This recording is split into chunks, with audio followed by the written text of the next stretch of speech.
Hello, this is an update for trainees currently on the scheme for registration.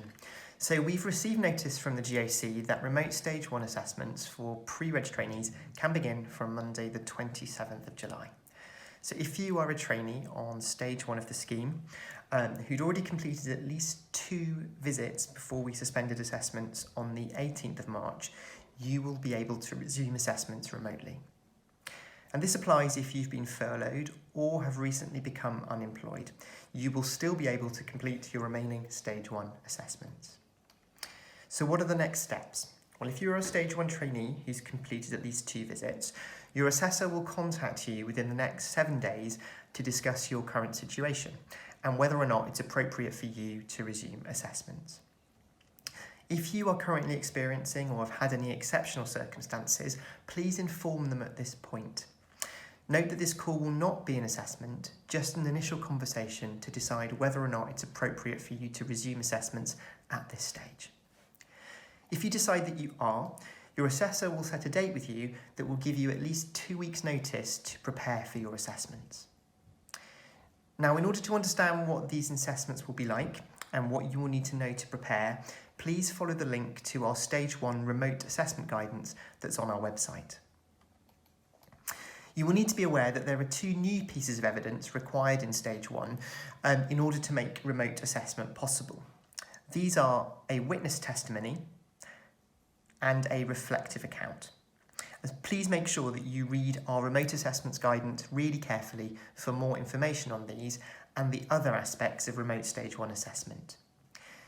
In particular, your supervisor will need to read the guidance on witness testimonies very carefully.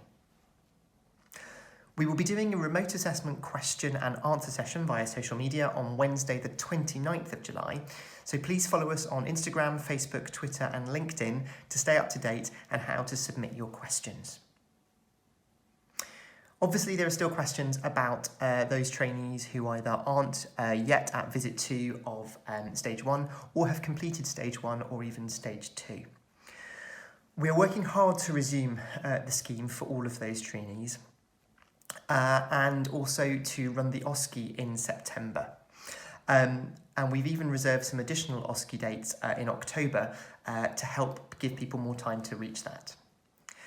We plan to carry out the Stage 2 assessments of the overarching competencies in a similar way to Stage 1 over remote video call, with assessments based on case scenarios rather than patient records, and we hope to be able to run these in August. The other aspects of the scheme, so Stage 2 direct observation and the Osce, require some face-to-face elements, and so we are finalising ways that these can be assessed safely, and we're conducting risk assessments for both in-practice and centralised venue assessments.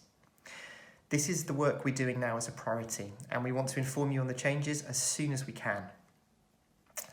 For those graduating this summer, we will release another update this week on the changes to the scheme for 2021, including on the GOC Council's recent proposals and consultation on change for their requirements. I hope this has been useful. Please do read the guidance very thoroughly, and for those of you who are starting assessments again soon, the very best of luck.